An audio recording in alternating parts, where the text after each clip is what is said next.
Hello, नमस्कार, आदाब। आप देख रहे हैं राज की बात, और राज की बात में आज एक बड़ा विषय मेयर के एक्शन में आने का। मेरे साथ इस वक्त नागपुर शहर के सबसे प्रभावी मेयर आदरणीय श्री दयाशंकर तिवारी जी हैं। दयाशंकर जी, नमस्कार। जब मैं कहता हूं कि मेयर के एक्शन में आने का, आज सुबह एक खबर बहुत ज्यादा हर तरफ आग के जैसी फैली, और वो ये थी कि आप कहीं पर पहुंचे और आपने रेड करी। उस विषय के बारे में आपसे जानना चाहेंगे कि ये मेयर का एकदम से एक्शन में आने का कारण क्या है। कोरोना इस विषय को लेकर के समाज के बीच में जन जागृति करना, यह तो महापौर का कर्तव्य है ही, लेकिन जो लोग शासन के नियमों के विपरीत जाकर के शासन को ठेंगा दिखाने का काम कर रहे हैं, और वे अगर सुशिक्षित वर्ग हैं, तो ऐसे वर्गों के बीच में जाकर के शासन की कार्रवाई क्या होती है, यह निर्देशित करना भी नितांत आवश्यक है। कल रात करीब 10:30 बजे मुझे एक कॉल आया। उस कॉल में मुझे बताया गया कि अयोध्या नगर, जिसे नागपुर महानगर पालिका ने रेड जोन के अंतर्गत डिक्लेयर किया हुआ है, इमर्जिंग रेड जोन, उस इमर्जिंग रेड जोन के प्रीमाइसेस में एक ऐसी जगह है जहां 400 स्क्वायर फीट की जगह पर 1-1.5 घंटे के अंदर 300 लोग जमा होते हैं और वहां एक हर्बल ड्रिंक लेते हैं। और वो हर्बल ड्रिंक लेने वाला उन्हें प्रवोक करके कहता है कि मेरा ड्रिंक पियो, मेरा ड्रिंक जो है ये इम्यूनिटी बूस्टर ड्रिंक है, और इस ड्रिंक को लेने से कोरोना जैसी महामारी से आप बच सकते हैं, मास्क लगाने की कोई आवश्यकता नहीं। खुलेआम बगैर मास्क के वहां 200-300 लोग एक समय में बैठ करके ड्रिंक लेते हैं, इस प्रकार की शिकायत है। नैसर्गिक रूप से महापौर होने के कारण शिकायत आने के बाद किसी भी शिकायत पर आप अंधा विश्वास नहीं कर सकते। वहीं उस परिसर में रहने वाले मेरे महानगर पालिका के ही एक स्वास्थ्य विभाग के डॉक्टर विजय तिवारी का वहां निवास है। मैंने उनसे कहा कि आप जाकर के जानकारी तो लीजिए कि अयोध्या नगर में HDFC बैंक के पास में ऐसी कौन सी जगह है, यहां यह सब कुछ हो रहा है। डॉक्टर तिवारी ने वहां जाकर के रात्रि में जब जानकारी ली, तो उन्हें पता चला कि वहां एक हर्बल ड्रिंक का शॉप है, जहां पर सुबह के समय में लोग एकत्रित होते हैं। मैंने डॉक्टर तिवारी का फोन आने के बाद पुनः कहा कि डॉक्टर, दुकान होना अलग बात है, वहां सुबह के समय में 50 लोग आते हैं, ये बात सही है क्या? 15 मिनट बाद डॉक्टर तिवारी जी का फोन आया कि 25 नहीं भैया, वहां तो 150 लोग एक समय में आते हैं। 11:30 बज चुके थे। डॉक्टर तिवारी ने खबर कर दी। अब मैंने तय किया कि किसी भी अच्छे काम के लिए देर नहीं होना चाहिए। सुबह से शीघ्रम एक सुभाषित है। और मैंने रात 11:15 बजे हमारे अतिरिक्त आयुक्त माननीय श्री राम जोशी जी को फोन किया, और मैंने कहा कि जोशी जी, कल सुबह 8 बजे हनुमान नगर जोन में रेड मारने के लिए चलना है। वहां के असिस्टेंट कमिश्नर को और NDS की सारी टीम को वहां पर बुला लिया जाएगा। अनायास पहले से ये सूचना नहीं थी, इसलिए मेरा जो नियमित गाड़ी का ड्राइवर है उसे मैंने कहा था कि भाई 11 बजे आना, आज सुबह की एंगेजमेंट नहीं है, मैं मेरे वार्ड के जनसंपर्क कार्यालय में बैठूंगा। लेकिन 11:15 बजे यह तय होने के बाद कि सुबह 8 बजे जाना है, मैंने ये अनुचित समझा कि अगर मैंने मेरे वाहन चालक को 11 बजे बुलाया तो सुबह क्यों बुलाऊं। और मैं मेरे बाइक से जोन पहुंच गया। जोन में पहुंचने के बाद सारे अधिकारियों के साथ मैं वहां गया। पहले 2 अधिकारियों को मैंने ऊपर चढ़ करके देखने के लिए कहा। वहां सामने पूरा कांच लगा हुआ था, इसलिए हम सब नीचे आकर के खड़े हैं, वहां से पूर्व लक्षित हो रहा था। यह देखने के बाद जिस प्रकार से बिल में से चींटियां निकल के भागती है, उस प्रकार से लोगों ने तेजी से नीचे उतरना चालू किया। और हम लोग आ गए थे, इसलिए उन्होंने माइक पर निर्देश देना चालू किया कि मास्क लगाइए, सोशल डिस्टेंसिंग का वापर कीजिए, ये सब घोषणा देना चालू करें। हम नीचे ही खड़े थे। NDS की हमारी टीम ऊपर गई। NDS के अधिकारी ने आकर के पूछा कि क्या करना चाहिए। मैंने कहा कम से कम 5,000 रुपए का दंड कीजिए।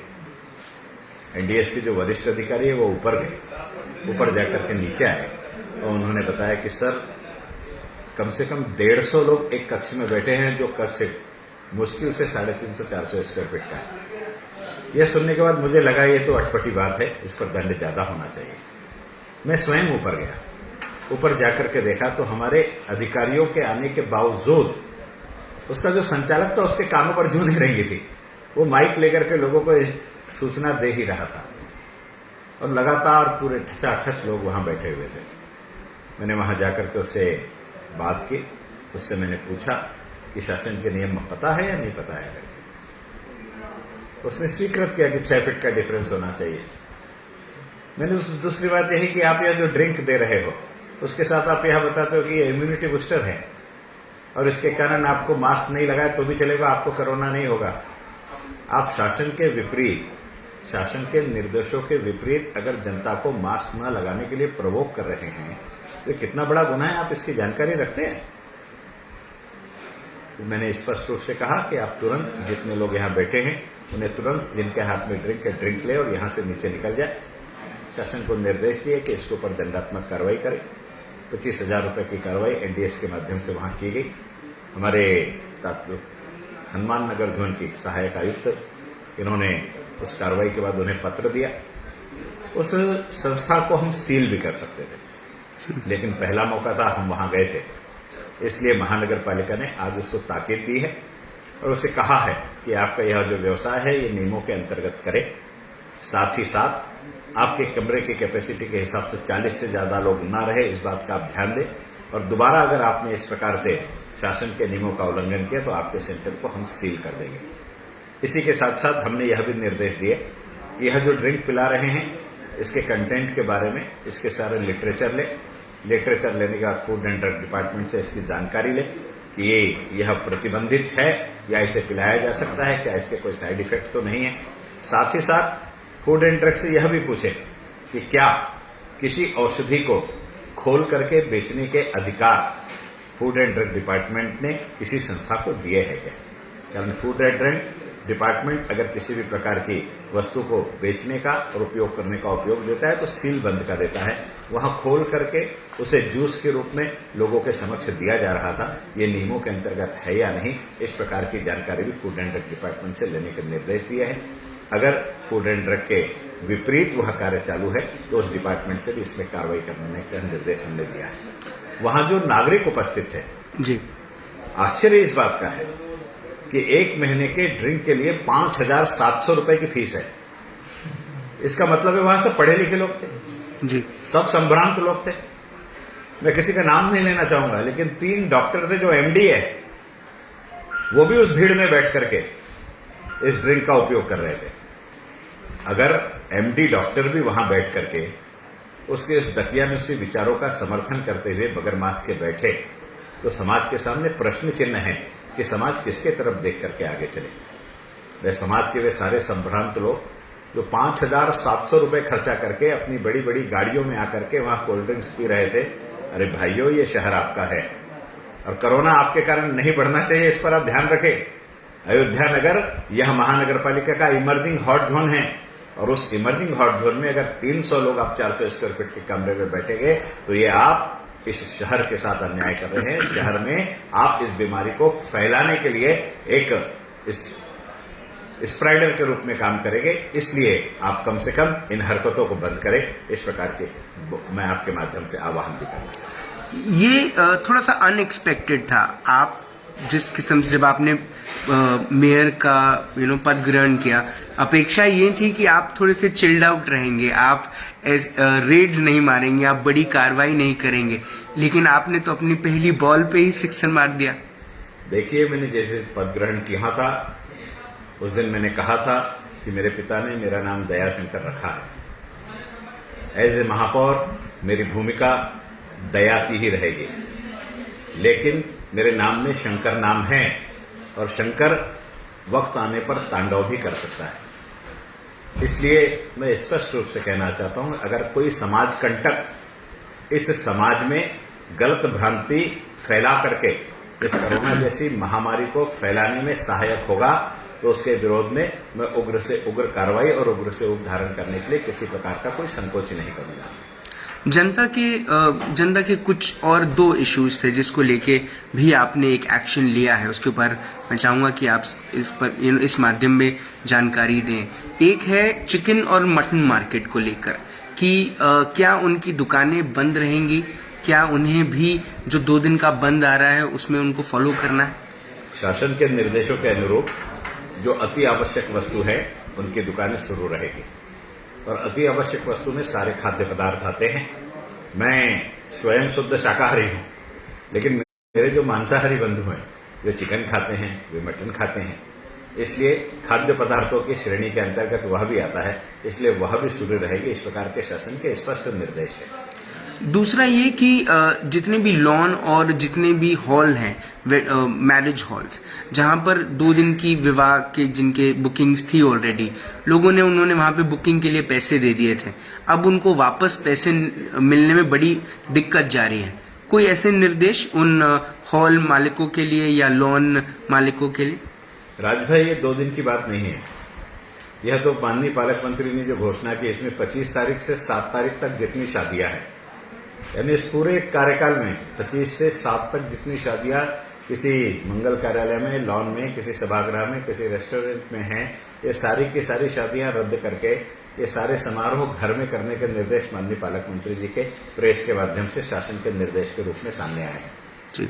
इसमें बहुत बड़ी संख्या में ऐसे लोग हैं जिन्होंने अपनी शादियां इन समाज भवन में, लॉन में, मंगल कार्यालयों में बुकिंग की थी, एडवांस पेमेंट दे दिया था, सारी चीजें दे दी थी। ऐसी अवस्था में जब यह सारी बातें रद्द हो गई तो उनके समक्ष अपना एडवांस वापस लेने का मौका है। जब ये एडवांस वापस लेने के लिए जा रहे हैं तो संबंधित मंगल कार्यालय वाले, संबंधित लॉन वाले, संबंधित रेस्टोरेंट वाले आनाकानी कर रहे हैं कि हम एक मुश्त पैसे नहीं दे सकते, हमारे पास पैसे नहीं है, इसमें हमारी क्या गलती है, तो शासन का निर्देश है, और शासन का निर्देश है तो कारपोरेशन ने निर्णय लिया, इसलिए कारपोरेशन के पास जाकर के पैसे लीजिए। मैंने माननीय आयुक्त जी को इस विषय में लेकर के मेरी चर्चा हुई। माननीय आयुक्त जी से मैंने कहा कि पिछले समय जब लॉकडाउन लगा था तो उस समय शादी ब्याह के लिए जो मंगल कार्यालय बुक किए गए थे उनके पैसे वापस देने के निर्देश प्रशासन ने संबंधित संस्थाओं को दिए थे। उसी के अनुरूप आप तुरंत इस प्रकार के निर्देश संबंधित संस्थाओं को दे। गरीब आदमी की मेहनत की कमाई अगर वहां पर गई है तो परेशानी भी वो झेले और नुकसान भी वो झेले, दोनों चीजें एक साथ नहीं हो सकती। इसलिए आप तुरंत निर्देश दे। आयुक्त महोदय उसमें सकारात्मक है कि तुरंत एक परिपत्र आजकल में निकाल करके सारे मंगल कार्यालय, लॉन और वो रेस्टोरेंट वाले जहां शादियों की व्यवस्था थी उन्हें पत्र निकाल करके निर्देश देंगे। उनके लिए देना बंधनकारक होगा, अन्यथा महानगर पालिका उनके विपरीत कार्रवाई करेगी। मेरा आखिरी सवाल, क्या हम आने वाले दिनों में आपको फिर आज के रूप में ही देखेंगे? क्या फिर से हम आपको शंकर के रूप में ही देखेंगे, या सिर्फ चेतावनी देकर आप लोगों को ये कहना चाहते हैं कि ये रूप वो न दिखाने दें आपको? मैं नहीं चाहता हूं कि मुझे कोई कठोर भूमिका निभानी पड़े, कोई उग्र भूमिका निभानी पड़े, लेकिन एक बात बोलूं मैं राज भाई, मैं मंच से कहता हूं कि किसी भी व्यक्ति का जब आप सत्कार देते हो तो सत्कार करते समय आप उसके हाथ में एक नारियल पकड़ा देते हो। ये नारियल एक संदेश दे करके जाता है और वो संदेश बड़ा विचित्र सा है, कारण नारियल जो होता है 99% वो कच्चा नारियल होता है जो पानी वाला हो, और पानी वाले नारियल के ऊपर बूचा इतना चढ़ा हुआ होता है कि उसको कोई शेप नहीं होता।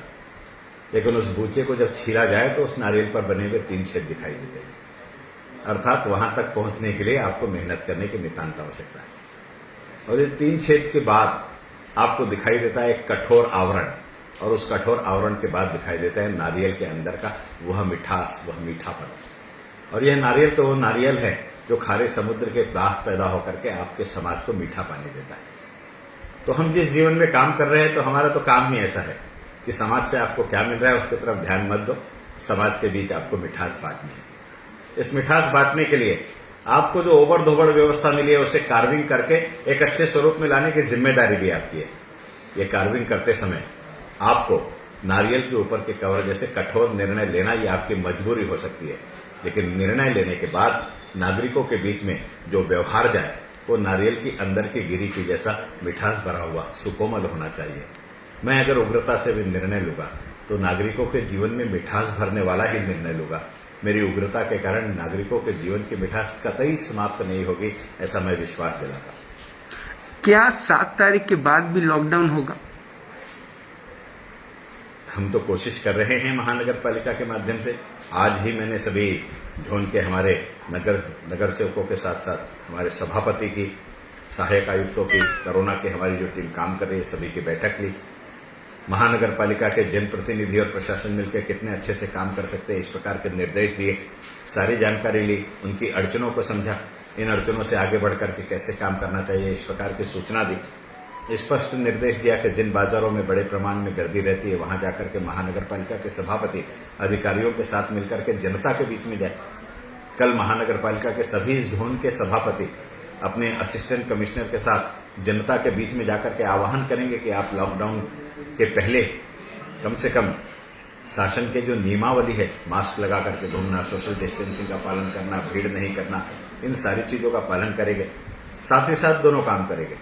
जिसकी क्षमता दंड देने की है, अगर उसने मास्क नहीं लगाया होगा तो उससे दंड वसूल करेंगे, और जिसकी क्षमता दंड देने की नहीं है, ऐसा कोई गरीब रास्ते में मिल जाए तो उसे निःशुल्क मास्क देंगे और कहेंगे कि मास्क लगाओ। हम सर्वहारा वर्ग को मास्क देने के लिए तैयार है, लेकिन जो धनाढ्य वर्ग है केवल मास्क न लगा करके अपने आप को मर्दानगी साबित करना चाहता है, उसे दंडित करना भी नितांत आवश्यक है। हम दुकान में कोई कस्टमर के पास मास्क नहीं है तो उसे चेतावनी देंगे, लेकिन दुकान का संचालन करने वाले ने मास्क नहीं लगाया है तो उसको दंड देंगे। सब्जी की दुकान वाला, फल की दुकान वाला, चाट के ठेले वाला, दूध को बेचने वाला, मांस विक्रेता, ये सारे लोग बगैर मास्क लगाए अगर रहेंगे तो उनको दंड करना नितांत आवश्यक है। छोटे हैं या बड़े है तो व्यवसायी, और इनके संपर्क में प्रतिदिन सैकड़ों लोग आते हैं। अगर इनमें से कोई एक भी कोरोनाग्रस्त रहा तो वह कोरोना फैल सकता है। इस दृष्टि से जो सुपर स्प्रेडर की श्रेणी में आने वाले जितने भी व्यवसाय हैं जो रोजमर्रा की वस्तुओं का वितरण करते हैं, वो साथ साथ हॉकर्स, पेपर हॉकर्स और सलून वाले, किराने वाले, अनाज वाले, इन सबके भी दुकानों की हमने जाकर के उनके दुकानों में जाकर के उनके समस्त कर्मचारियों का चेकअप करना चालू किया है। उनके हम लोग RT-PCR टेस्ट कर रहे हैं। जोन वाइज हमारी टीम बना करके यह सारे काम कर रही है। साथ ही साथ निर्देश दे रही है कि बगैर मास्क के ना रहे करके। हम सारे नियोजन कर रहे हैं जिससे कोरोना को हम कहीं न कहीं नियंत्रण में ला सके। हमें विश्वास है जनता इसमें सकारात्मक सहयोग देगी, और जनता के सकारात्मक सहयोग से हम इस पर अंकुश लगाने में आने वाली 7 तारीख तक कामयाब हो जाएंगे। और रही बात लॉकडाउन लगाने की, तो राज भाई महापौर को तो इसका अधिकार ही नहीं है। इसका अधिकार भी है तो एक्ट के अंतर्गत आयुक्त को है, और आयुक्त को भी शासन के निर्देश के अनुरूप स्वयं लगाने का अधिकार नहीं है। आयुक्त यह शासन से अनुशंसा कर सकता है, और महाराष्ट्र सरकार इसके निर्देश देती है, उसके बाद ही लग सकते हैं। इसलिए यह प्रश्न